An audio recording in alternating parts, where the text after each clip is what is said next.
Last time, yeah, I saw you, Raheem. I've gone through the list of who's in attendance and checked it off on my sheets. Um, Last time we discussed legislation and statutory interpretation. We discussed administrative law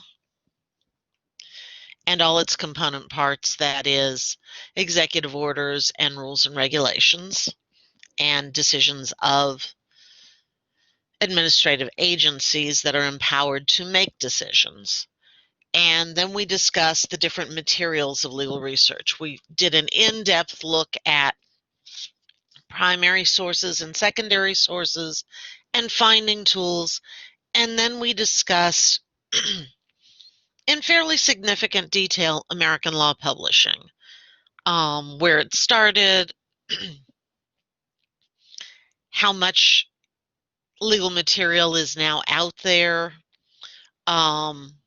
the difference between official and unofficial publications, and then we talked about the different law publishers and the changes that have occurred in law publishing over the last several years.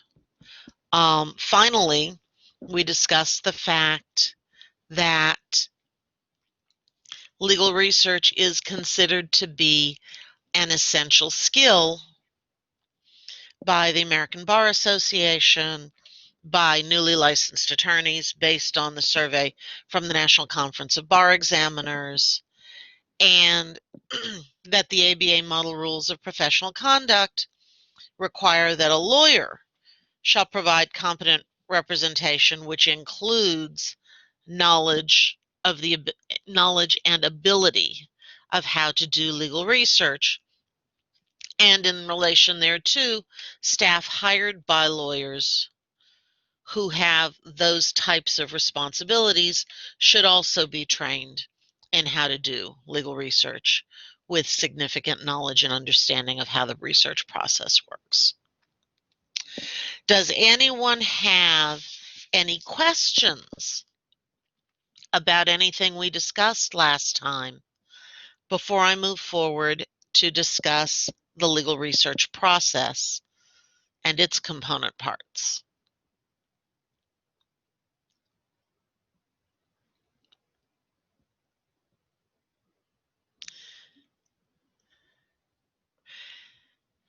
Thank you, Kim. Seeing no other questions, we will proceed to Chapter 2. The legal research process. Legal research is very much as much an art as a science, and it benefits from serendipity as much as strategy. The key thing in setting up a legal research question or problem and structuring your process is to make serendipity possible while also ensuring that you have not structured the process to assume that you're going to just luck into things, but to create a sound, structured process that ensures that you don't leave anything out and that you actually do locate the materials necessary to truly understand the problem and to answer the questions that arise.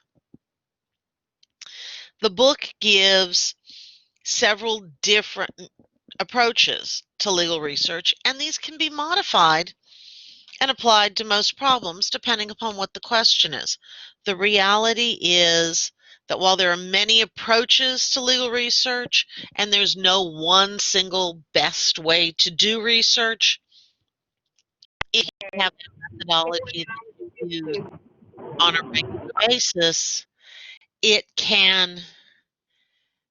the familiarity with the process can help you to locate things more quickly and to ensure that you don't lose access or miss out on something that you should be finding that you didn't look for because you didn't use a structured process.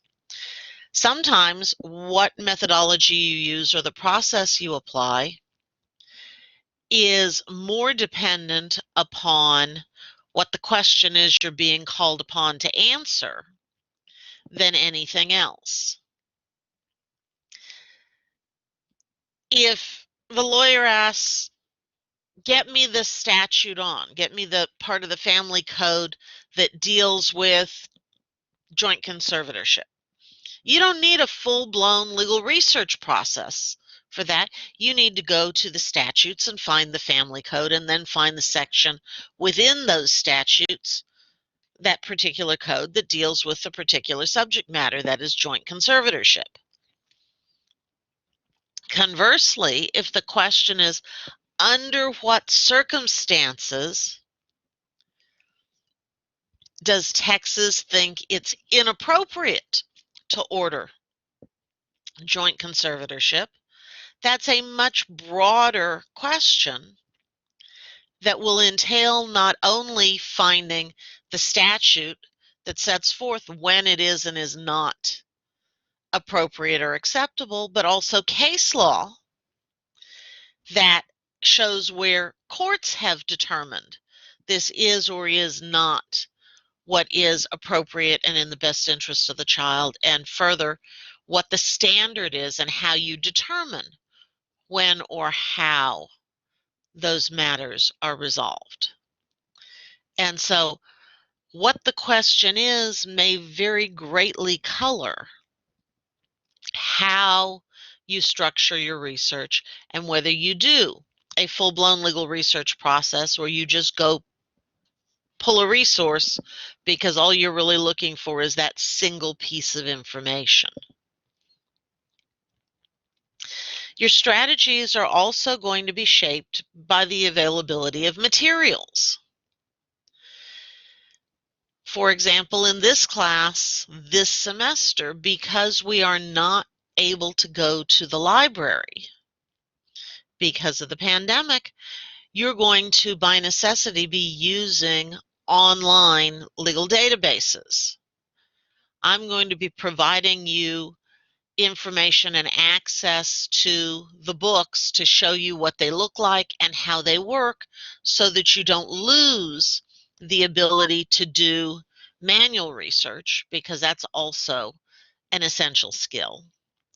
But then to be able to adapt that manual research to electronic research in order to ensure that you know how to access materials and can access the databases needed and the information you need in order to find those things necessary to be able to do the different projects that we assign, and in that way learn one piece at a time how to conduct a legal research process, culminating in an open-ended research problem I will give you where you will do your own research and come up with answers to a fact scenario that I give you and present those research results to me in a required format. Um,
I apologize for that.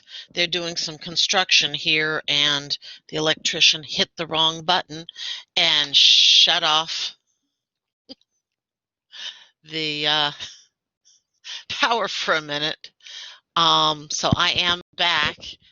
Am I clear?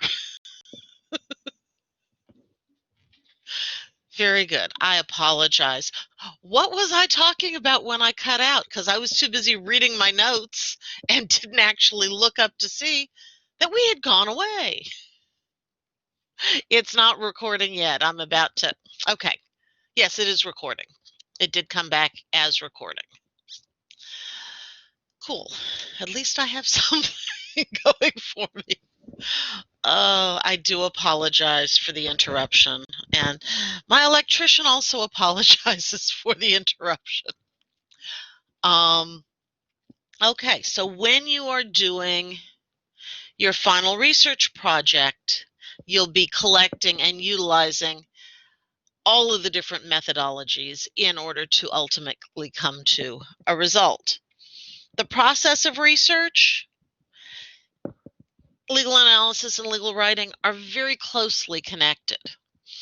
Without proper legal research, your legal writing is going to be meaningless, or worse, incorrect and inappropriate.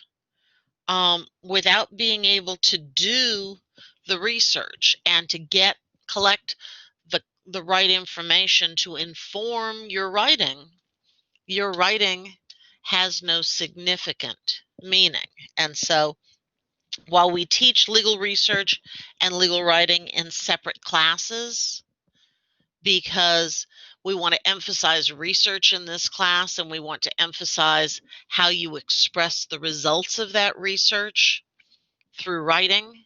In the writing class, the classes themselves are closely linked and they utilize a variety of materials in the same way in order to inform the ultimate determinations often expressed by writing. How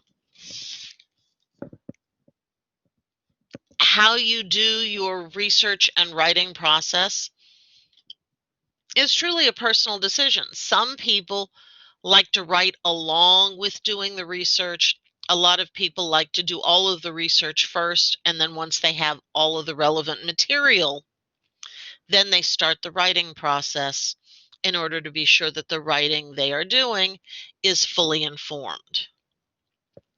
Neither is necessarily the right way. There is no one right way to do research. The key to the research and then the writing is to ensure that you are utilizing all of the different tools in order to ensure that you don't miss something in the law that could directly impact the decision making that you're trying to inform. The book actually gives two main methodologies for doing legal research. The first, what they call the reporter's questions, tends to be or to feel more familiar to most students, but I personally think it's more scattershot and less organized and ultimately more difficult to do. The second, what they call a general approach to legal research, I tend to find more methodical and ultimately easier to use depending upon your understanding of the process itself. We're going to talk about reporters' questions first. Many of us in school learned that as a reporter or news person, you're always looking for the who, what, where, when, how, and why. Those are the same questions that form the basis of this methodology. They're actually looking at who, what, where, when, and how. The why is because you were assigned to do the legal project. So the what, while why is one of those reporter's questions, it's not really a question that you need to address with your research, because research that you do is being done based on a request, so you know the whys of the request in advance. So you start with the who. This is where you figure out who are the key parties, who do we represent, and who are these parties. That is, are any of the parties not an individual, or any of the parties some type of legal entity, a corporation, the government, a trust, a partnership.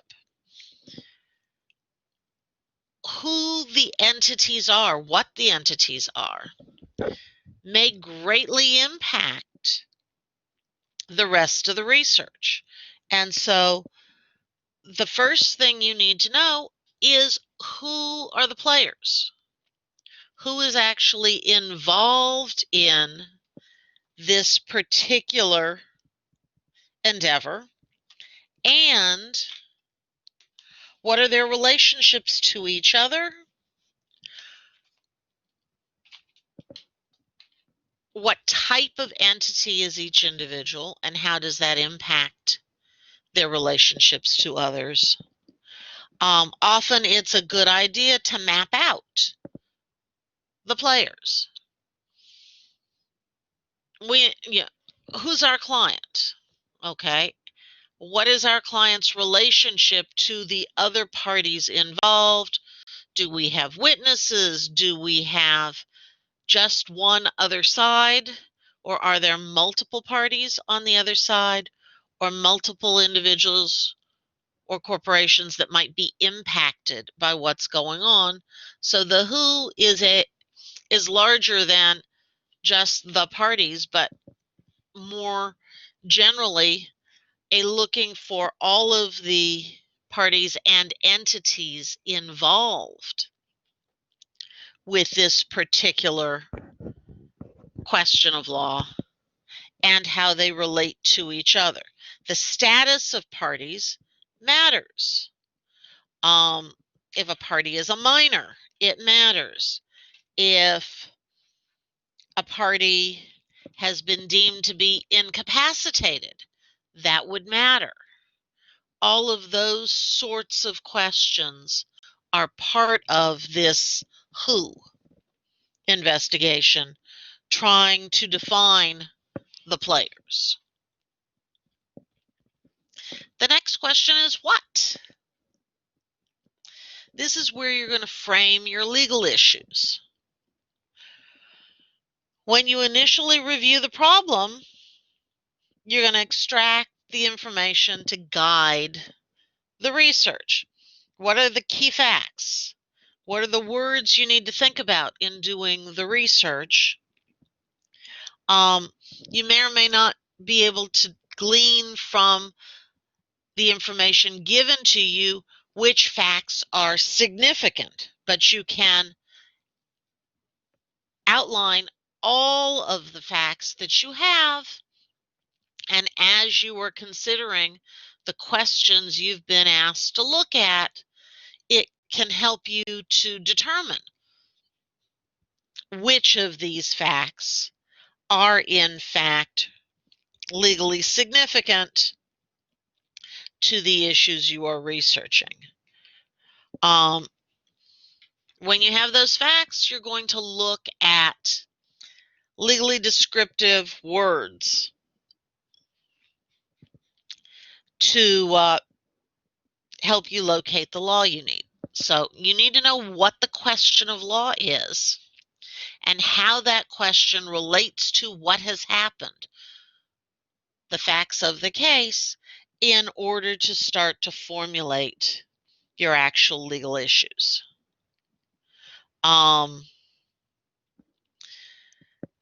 Just because the question put to you by the attorney seems very narrow does not mean that you need to look only at that single question. as the book indicates, if you've got a default on a loan secured by a deed of trust, you probably want to not only look at the law pertaining to deeds of trust, but also the law pertaining to mortgages and foreclosures. Because another word for a deed of trust is a mortgage. And when you default on a mortgage, part of the relief that is available to you is to foreclose on your loan in order to collect the money due and owing. And so you need to know enough about the area of law that is the what, the questions arising, to be able to know that there are search terms over and above the limited terms that have come up in your fact pattern. Sometimes, while figuring out the what, you actually need to do a little bit of what we like to call pre-research. That is, looking up definitions and synonyms using a law dictionary and a legal thesaurus in order to find out, are there other terms that pertain to the subject matter that we're looking at that I need to consider in setting up my search for information? Are there terms I'm not familiar with, but when brought to your attention, may form the basis of being able to actually locate the best information that you need? So your what revolves around the legal issues, the questions you're trying to answer, and the descriptive words that help you to determine the answers to those questions. This is where you extract the substantive legal theories from your fact pattern.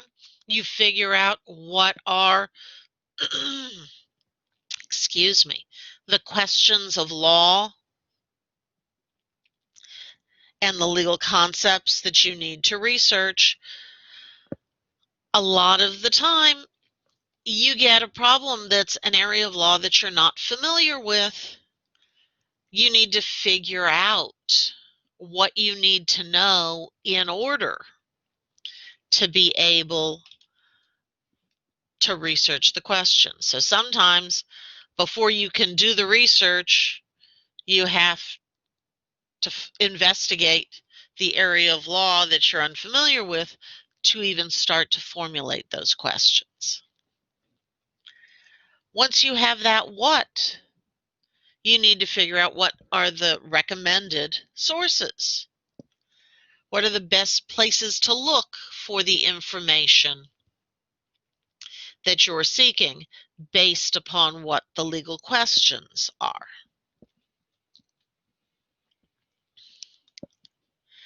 For each legal problem, you're going to use recommended resources and get the context and an overview as a beginning step, which makes the process more efficient and less confusing. Where? So we had the who and the what, now that we have the where.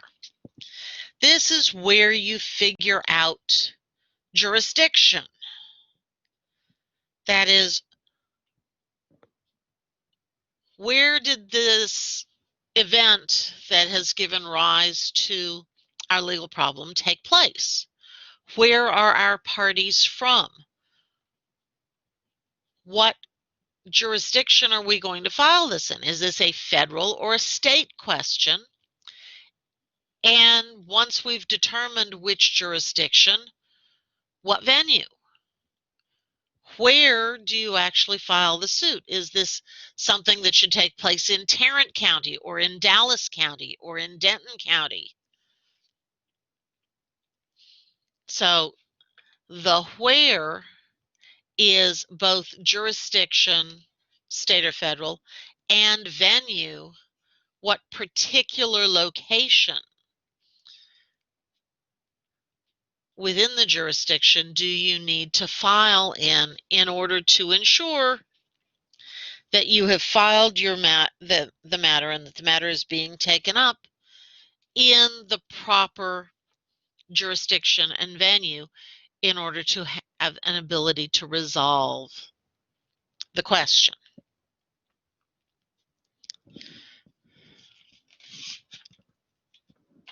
When? When in time did this occur? You need to know the law at the time the events that are the subject of your problem took place. The law changes. The law gets amended, new cases come out, which changes how you look at the law. But new changes in the law do not affect old problems. You cannot amend a law and then apply it retroactively to a past situation. We don't have ex post facto laws in this country. That's a law that applies, that's passed now, but applies retrospectively to things that happened in the past. Laws only apply prospectively into the future.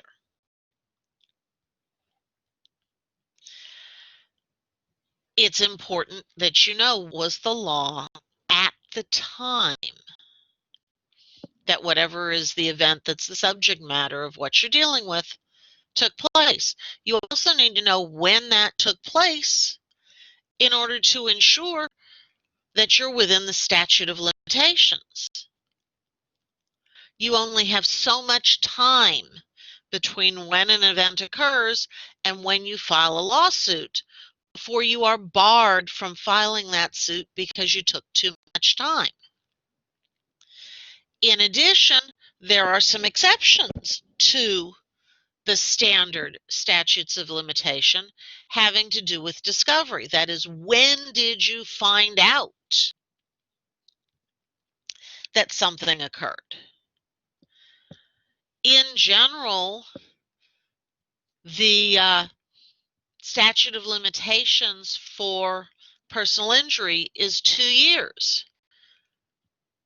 Medical malpractice, which is a specialized form of personal injury, you have to give notice within a year in Texas.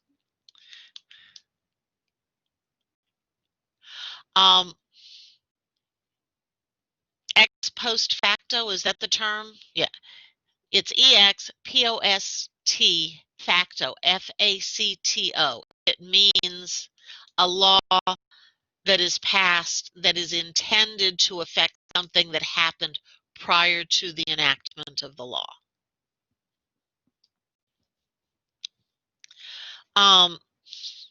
With regard to statutes of limitations, for medical malpractice, you generally have a year to notify that you think that malpractice took place. With an exception, we have something called the discovery rule, which can extend your statute of limitations if the harm that occurred is of a nature that it is latent, that you would not have known that the bad thing happened until you discover a particular harm.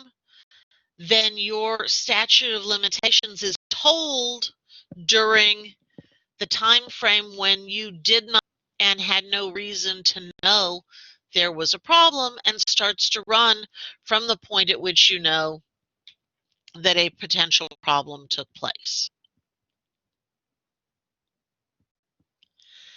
Let me give you an example, because that one's a little hard to figure out.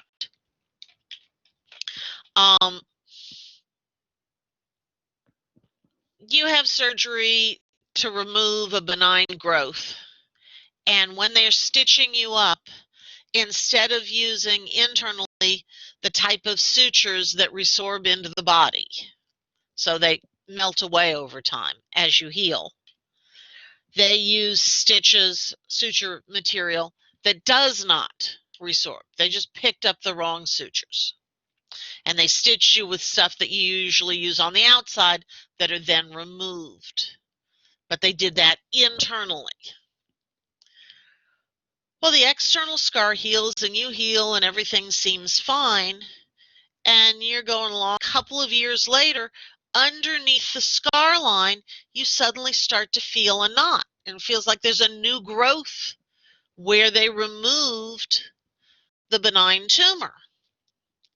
At the point at which you start to feel that there's something wrong, that's the point at which your time limit starts to run.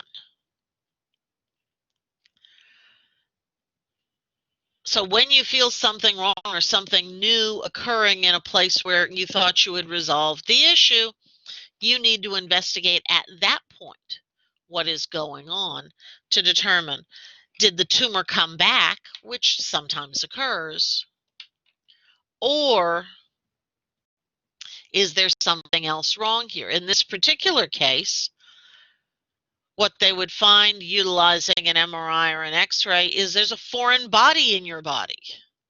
And what you're feeling as a growth under the suture mark, under the scar, is scar tissue developing around the body trying to encapsulate that foreign body, that foreign matter, to prevent it from harming your body. Well, leaving suture material or any other material inside your body that is not intended to be a permanent implant. So we're not talking about artificial joints that are implanted in a knee replacement or a hip replacement, but just a foreign body that was not supposed to be there, leaving something inside your body that isn't supposed to be a permanent fixture inside your body is malpractice. Using the wrong suture material is malpractice. If you were limited to the year after the surgery took place, you'd be out of luck on the when, because you didn't even start to feel that there was anything wrong or growing there or different until 3 years later. Under the discovery rule, once you start to feel there's something there, the time limit starts ticking. And then you have to get to the courthouse. So that when is really important to determine what law is applicable, but also how quickly do you need to get to the courthouse? How quickly do you need to figure out what the legal questions are and what can be done? Because without knowing those time limits, you could lose the ability to claim a need simply because you failed to get to the courthouse on time. It's also really important in the when to determine if the law that you have found is still good law. So just because there's a law on the books doesn't mean that that law is enforceable. When a court rules a statute is unconstitutional, it does not repeal the statute. A court does not have the ability to change what is written in the statutory law. They only have the power to determine the enforceability of the law on the books. And so, with that question in mind, you need to not only find statutory law that may be applicable to your question, you then need to investigate, is this law that's on the books still good law, or has a court interpreted it or changed it such that it's not relevant anymore because it's not usable? So it's really important to know, as a part of the when, that you need to know what the law was at the time it occurred and if that law is still usable, if that law has been deemed to be valid and binding. If it's not valid and binding, you can't use it. Big question that comes up for novice researchers is, when am I done? How do I know that I've found everything that I need to find? And part of that is just experience. Part of it is, if you come at a question from a lot of different sides and you keep arriving at the same place, you probably have found most, if not all, of what needs to be found. If you're looking and you're finding nothing, it means that you've probably made your questions too narrow. If you're finding so much information, you can't figure out what applies to what you're looking at, it means that you need to narrow the focus, the scope of the questions you're asking, in order to filter out things that are not applicable. Sometimes the material you're finding makes you feel like you're trying to drink out of a fire hose. You've got this whole rush of information, and you can't figure out what pieces of it are actually applicable. That's the point at which you try to narrow the focus, to turn down the water pressure till you get the trickle that is just the part that you need.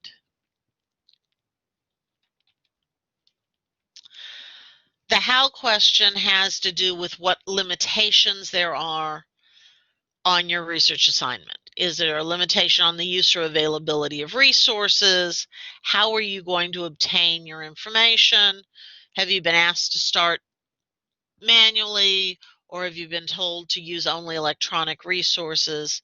How do you determine where to start and what materials to use? A lot of that will depend upon what you've been assigned to do. That's the totality of the reporter's questions methodology of research. As I indicated at the start, while it feels more familiar, you're familiar with the questions, it seems more familiar, I think it's harder. In general, you don't make the questions of law before you start the research. Somebody assigns you research to do. In other words, a paralegal working in a law office will be asked by their attorney to research a question that is raised by a client's file. So a case has come in, the attorney's met with the client, they've figured out what their basic questions are, what the problem is. They give you the fact scenario and what information is in the file, and then you figure out the questions of law based either on the questions you've been asked by the attorney or by the questions raised from the information in the file itself, or both. Because sometimes the question the lawyer asks you turns out not to be the real question that needs to be decided. And so you need to learn enough about the particular area of law that the question revolves around to know, is this really the question, or is there something more or something different that I need to look at in this regard? That brings us to the alternative research methodology that the book sets out, what they call a general approach to legal research. Personally, I like this approach because it's a step-by-step approach, and at each step you have very specific things you're looking for, very specific things that you are doing, and methodologies for how you do it. And so I think that the greater structure of this approach, especially for a novice researcher, while it may feel more awkward and cumbersome because it's unfamiliar, I think ultimately you tend to find the structure of it more useful, and you don't feel like you're losing something or missing something because you missed a portion of what a particular question meant. So the general approach is a 4-step approach. You identify and analyze the significant facts. You formulate the legal issues to be researched. You actually do the research, and then you update all of the research results to come to a conclusion. Pretty simple, straightforward. Each step has its own set of steps. So the first step is to identify and analyze the significant facts. You're going to read through the facts of the problem. You're going to read the client's file. This is where you're going to identify the persons and parties involved and all of those sorts of things. Novice researchers sort of skim the facts and want to jump right into researching rather than taking the time to analyze the facts that you've been given and figure out what information is significant and will help to inform the legal issues you're going to need to research. Analyzing the facts, they've given what they call their TARP rule. That is, you're going to identify 4 particular things that will then help you to ferret out what's really important here, what's really legally significant within the fact scenario that you have. So TARP stands for Thing, Action, Relief, and Persons. So the thing, what is the thing that is the subject matter of this problem? Are we arguing over title to a piece of property, in which case that is the thing?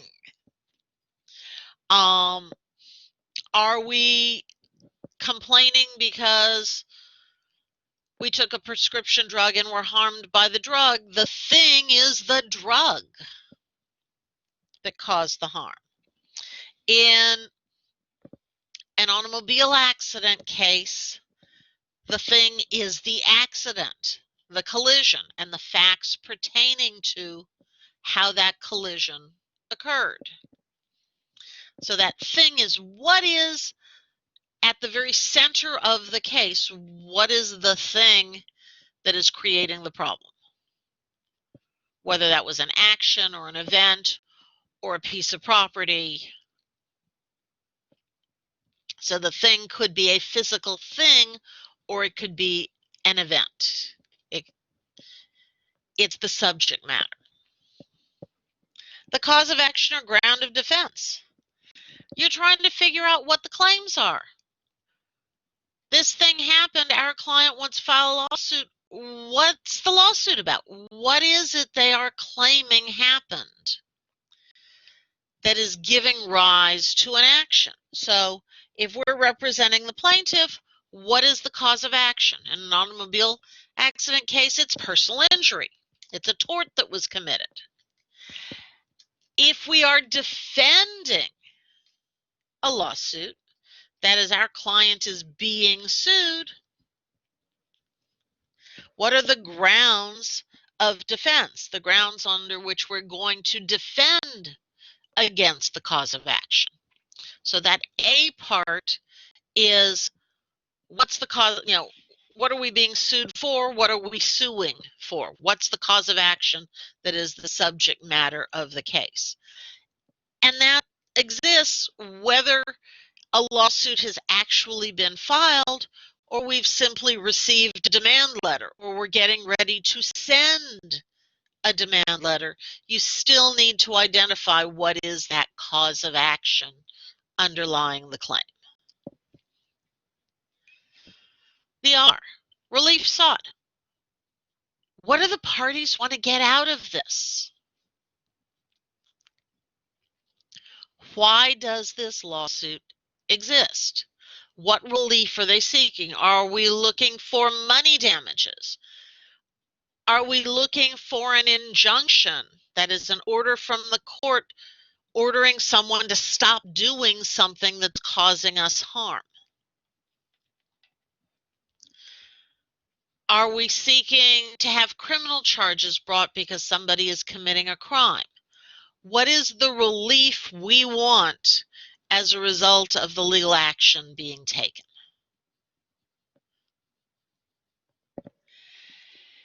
And finally, the P is the persons or parties involved in the problem. That's that who question. Who's involved? Who are the parties? What's their relationship to each other? What type of entity are they? So you need to identify if these parties are individuals or corporations or the government or a partnership, and how do they relate to each other? Is this between two individuals, but they are employer and employee? That's a relationship that needs to be identified. Is this a dispute between spouses?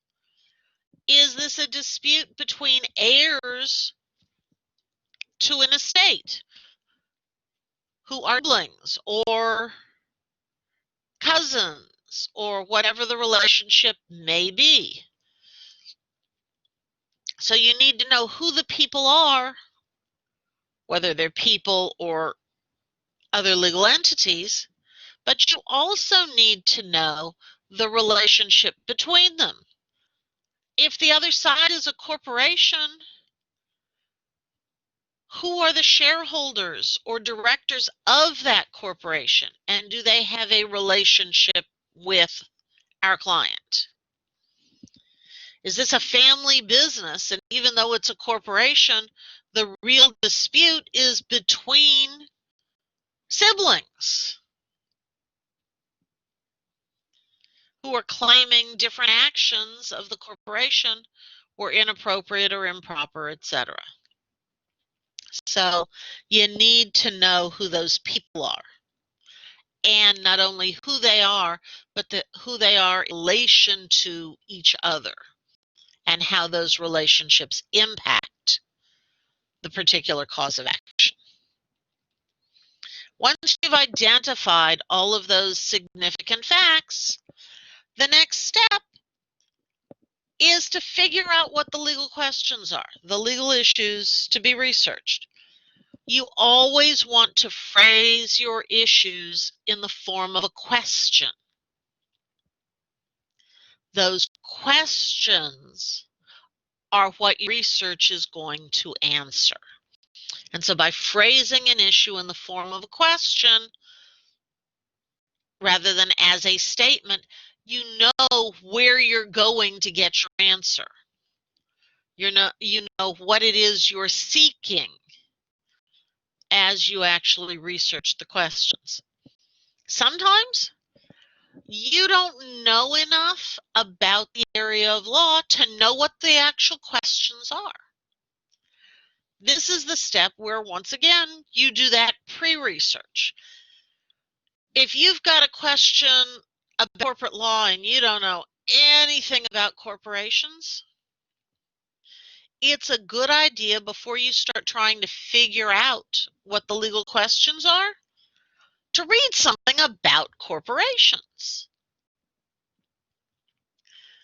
My recommendation for pre-research is that you start with a legal encyclopedia. If this is a state law question and you have the availability of a state law encyclopedia, I recommend that you start with that state law encyclopedia, as it will give you the ability to understand the state law in regard to the facts that are going on. Once you know enough about corporate law, for example, you may be able to figure out, oh, okay, under the way this works, this is the question I need to answer. This is the real point of law. So first off, you need to sort of categorize and classify what kinds of legal questions you have. Is this a criminal matter? Is it a civil matter? If it's a civil matter, what's the subject matter? What does it pursue? Is it corporate law? Is it contract? Are we dealing with real property? What area of law are we in? And then you narrow the scope in order to figure out what the legal questions are pertaining to these particular facts.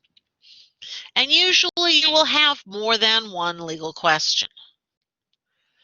So you write a clear, concise statement in the form of a question of each legal issue raised by the significant facts. This is not an easy task, but it's an important one.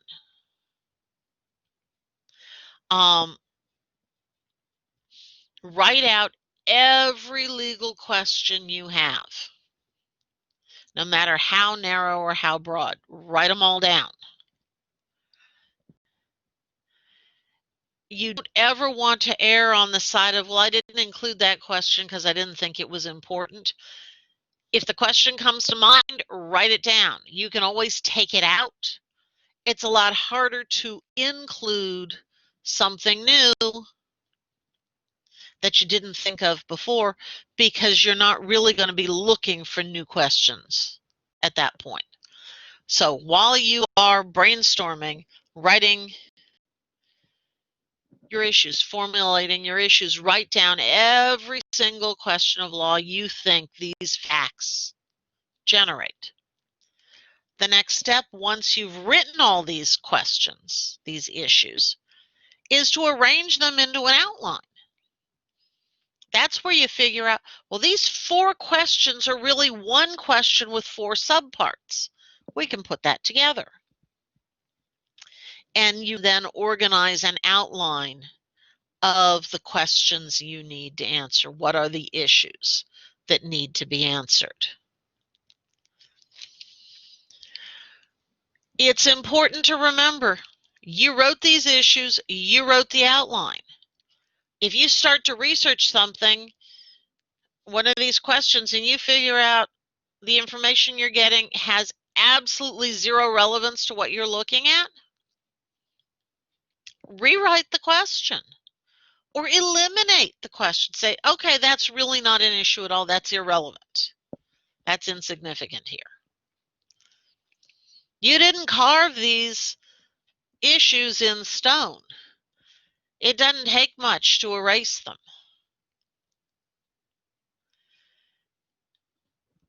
What your issues are can be fairly fluid, but you need to have every issue you think might be involved written down. It's easy to eliminate extraneous issues. It's really, really hard to figure out that somehow or other you missed the real issue. And so take your time reviewing the facts and figuring out what the legal questions are so that you're going to hit all the questions you need. Make an outline. Sometimes, as you're doing your research, you figure out that you wrote an issue so broadly, you're getting a huge flood of information. You may need to whittle that issue down to narrow the scope of the issue in order to ensure that you are actually looking at the correct information, information that is directly pertinent to your case. It brings you to step 3, where you actually do the research. You know, we did that pre-research to formulate the issues, and so we've been doing some research even in step 2. Step 3 is to actually do the remaining research. And you kind of go back and forth between steps 2 and step 3, because when you find things under step 3, it may lead you back to reworking an issue you wrote in step 2, and then that brings you back to doing more research. And so it's a continuous loop until you think you actually are researching what you need to know and you're finding all of the information that you need. You're constantly revisiting the questions that you're asking to broaden the scope or narrow the scope of the questions in order to find the information truly applicable to your question. In doing the research in step 3, you want to have an organized plan. So for each question, you're going to figure out, is this likely to be statutory? In which case, my plan for researching this issue is going to start with looking at relevant statutes. If I'm pretty sure that the area of law I'm talking about is basically common law, that's the law of the case, there's no point in starting with statutory law. I should start with the case law. And that's going to vary issue to issue.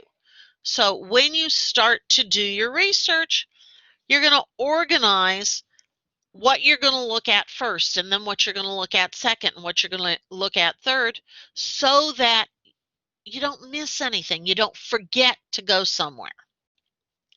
Serendipity is a wonderful thing. Just having the information fall in your lap is terrific. Write it down. Unfortunately, serendipity often happens in a way that is distracting rather than helpful. You've got 4 issues you're researching, and you're researching issue 1, and all of a sudden something that appears to be the answer to issue 3 falls in your lap. You say, okay, I'll stop here and I'll go over and do issue 3. I'm going to write this down and I'm going to follow its trail.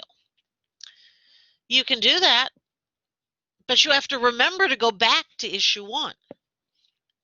If issue 1 was the first issue because it seemed to affect all the other issues or questions, you want to answer issue 1 before you get to issues 2 and 3 and 4. So do you ignore what you just found, what just fell in your lap, and keep doing what you're doing and figure, well, I'll be able to find that again when I'm ready for it? Don't bet on it. You cannot always recreate serendipity. Luck is a funny thing. The answer is you've already written out an outline of your issues. A lot of people like to make an individual page for each issue.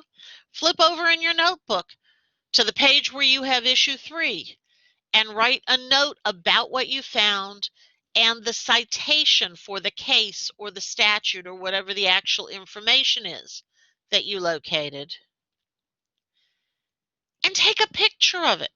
Make a copy of the page or photograph the page so that you're sure that you have exactly what you need when you get to that issue, to use that as a jumping off point for researching that particular issue, and then go back to what you were already doing. The problem with chasing serendipity is you don't always get back to where you started, and so you end up answering the question you found something for, but forgetting to answer the question you were actually looking for to begin with.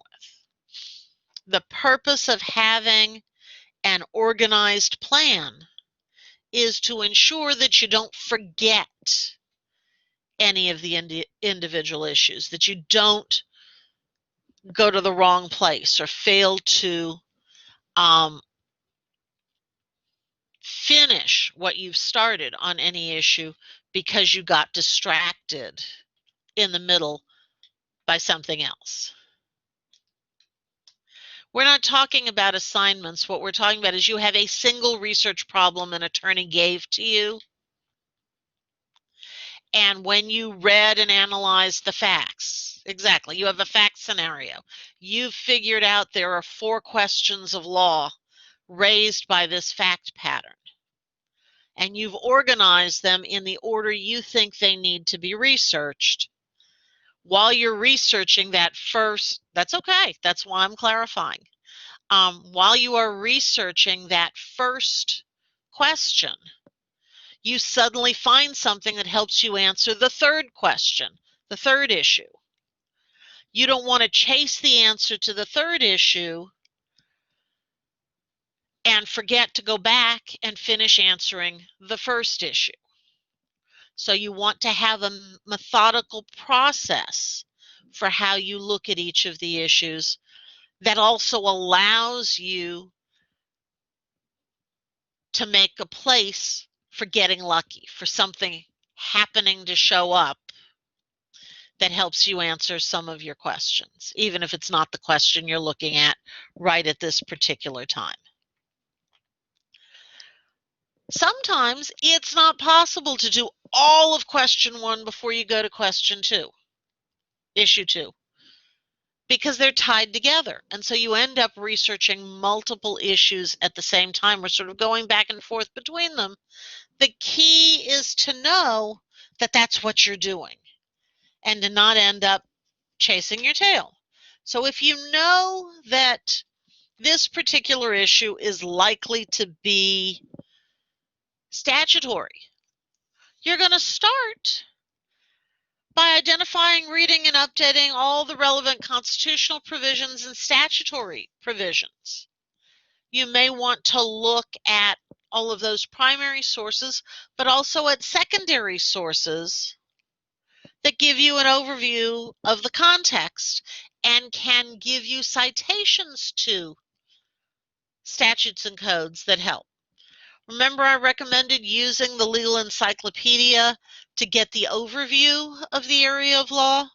Legal encyclopedias are heavily footnoted. They state general propositions of law, but if you look in the footnote, they tell you where they got that particular proposition of law.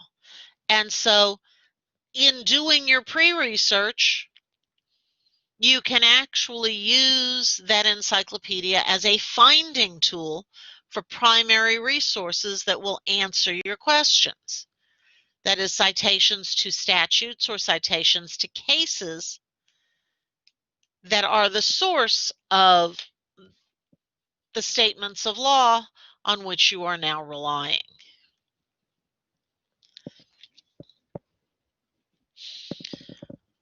Statutory compilations, most of them have a table of contents and indexing, and many of them are also annotated, so they will actually cite you to cases that interpret and explain the law itself.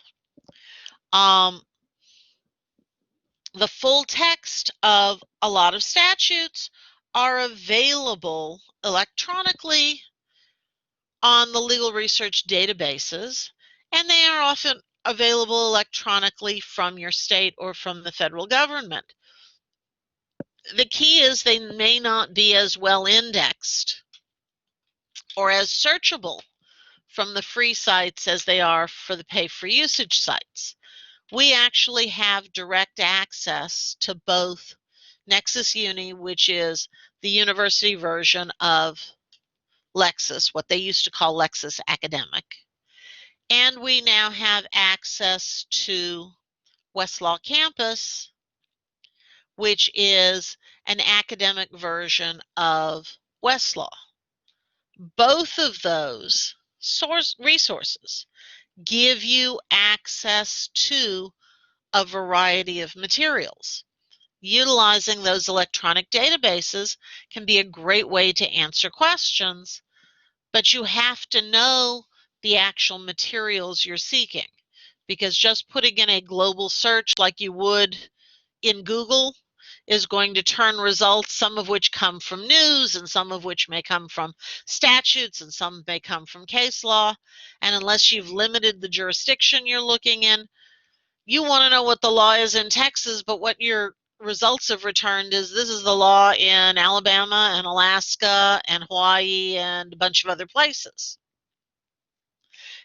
And you can't find the forest for the trees. Westlaw Campus is now under the databases on the library page. So when you go to databases and you look for databases by subject or browse by subject, and you find legal resources, it's the last one on the list because alphabetically W comes after everything else we have. So it is there. It went up yesterday. And we'll be talking over the next few weeks about how to use these databases because you're going to use them to do the homework that we'll be getting in the next few weeks. So we've looked at all the statutory materials. The next thing to do is to look at relevant case materials on that same question. Now, you may look at specific case materials because you were referred to it from the Legal Encyclopedia, or you found the statute and you used an annotated statute book and found cases that specifically applied this statute. So that can jumpstart your case law research. It's important that you look at all sides of an issue. You're not just looking for things that agree with your client's point of view. You also want to know what's out there that agrees with the other side. What things are we going to have to argue against? Not just what are we going to argue for. It's really important to know both things because without looking at all sides of a question, you can get blindsided. You're so focused on why you're right, you've missed the, oh, but they've got this one thing that trumps everything I found. You need to know that. You need to know as much about the other side's case as you do your own.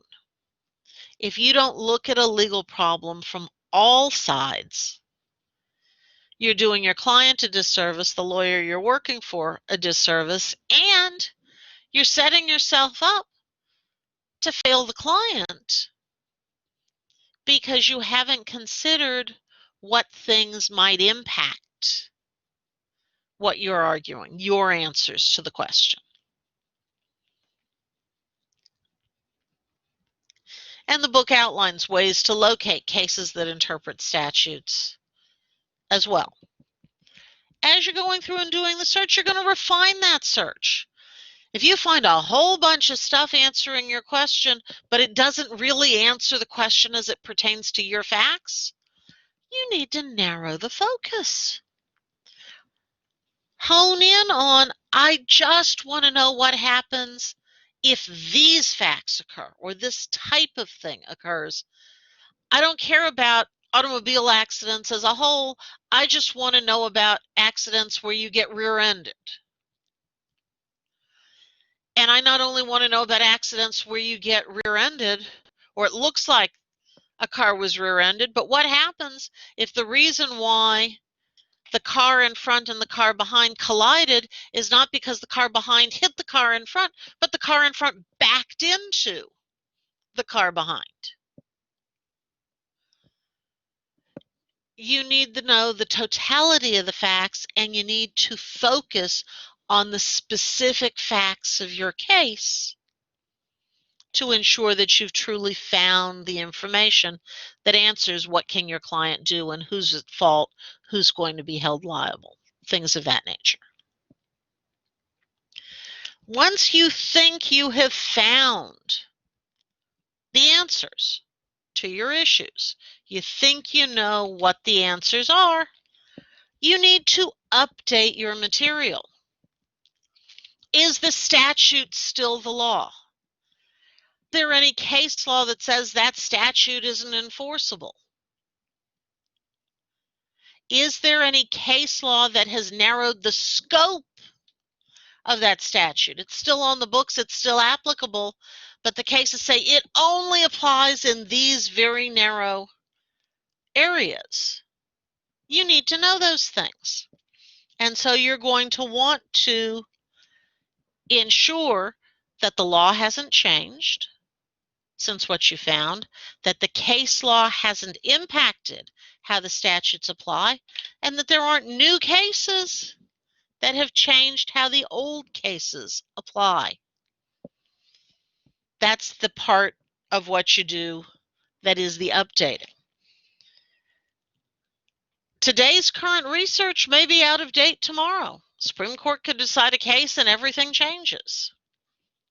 It is not uncommon for law firms that work in a particular area of law to keep files on the answers to questions that arise on a regular basis.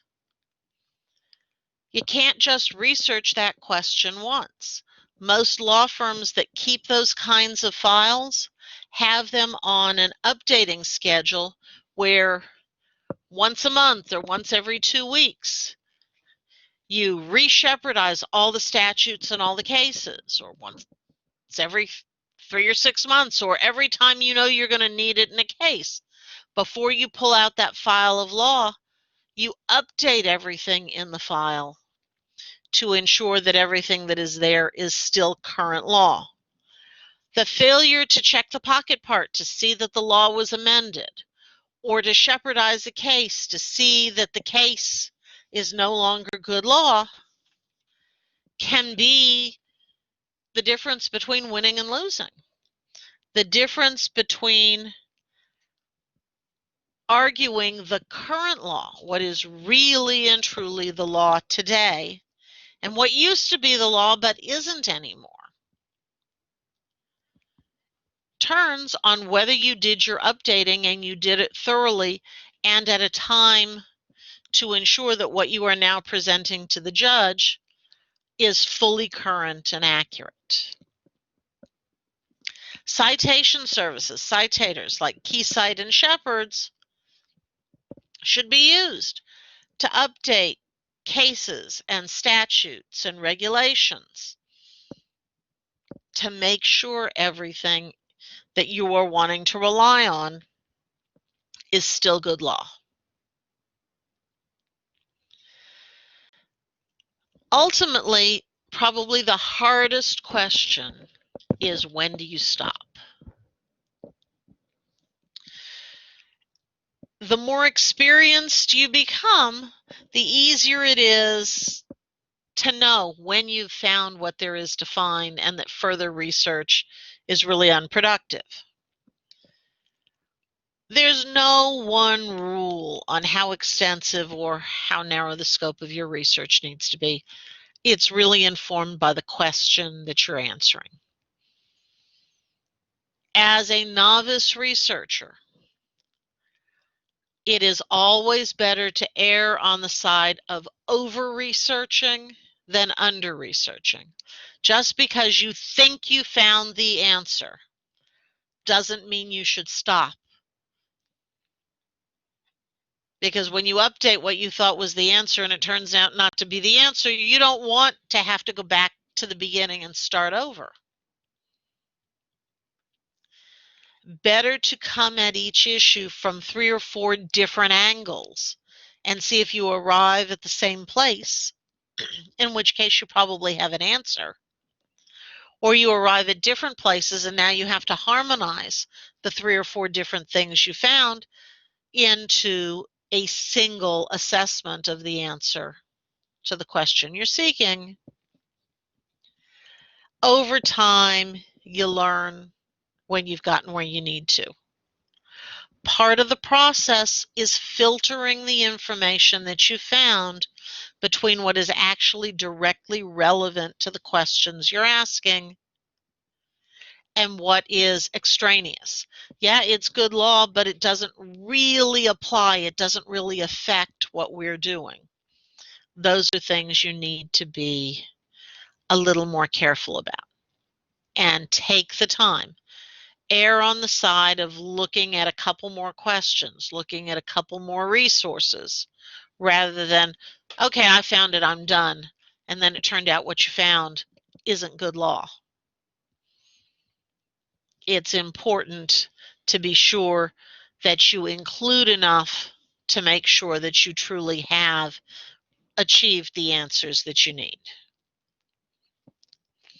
The 2 research methodologies discussed have a lot of similar components. The difference is the organization of it. The reality is that most legal research projects are a slog. You're just wading through information and trying to filter out what is irrelevant to get to what is relevant. Having a structured approach can make that filtering process much, much easier and can help you arrive at the correct answer more quickly.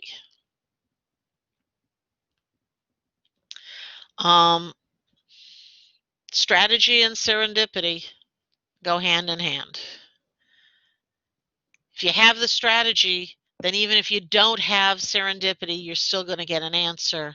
If you get lucky and get serendipity, put them together, you've got your answers for sure. Any questions?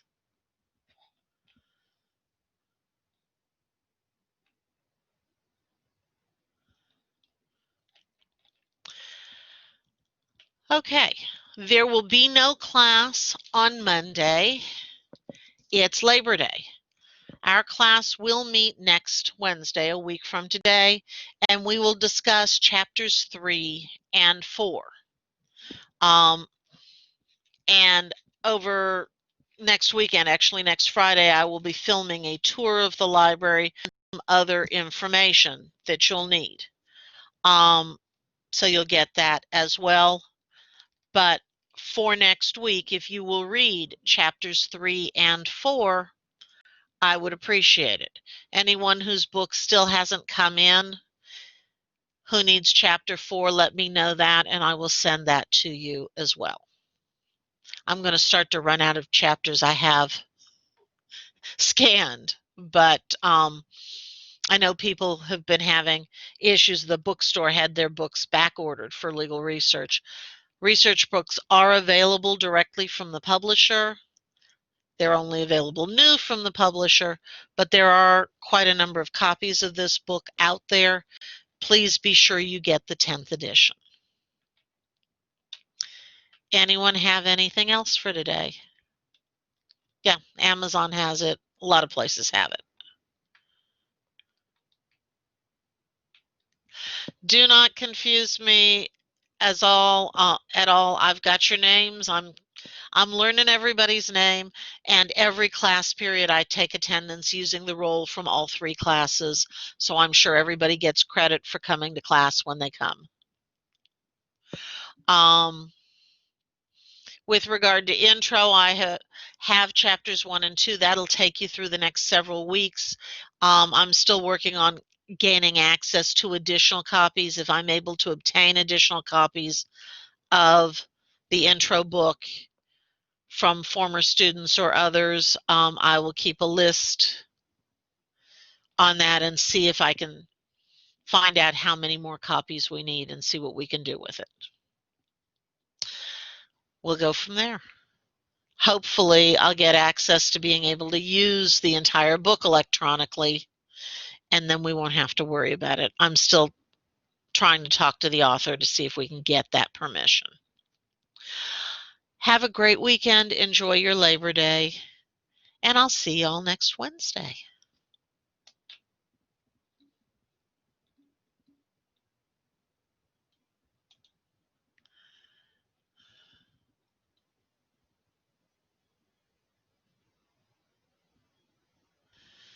I found a 9th edition. Is that okay? No, you really do need the 10th edition. The 9th edition is missing chapter 3. That was a new addition to the book with the 10th edition, and the exhibits in the book are different. And since we're going to actually use the photographs in the book to talk about the case law and other materials, you really need to have the book that has the same pictures in it, so it's not confusing.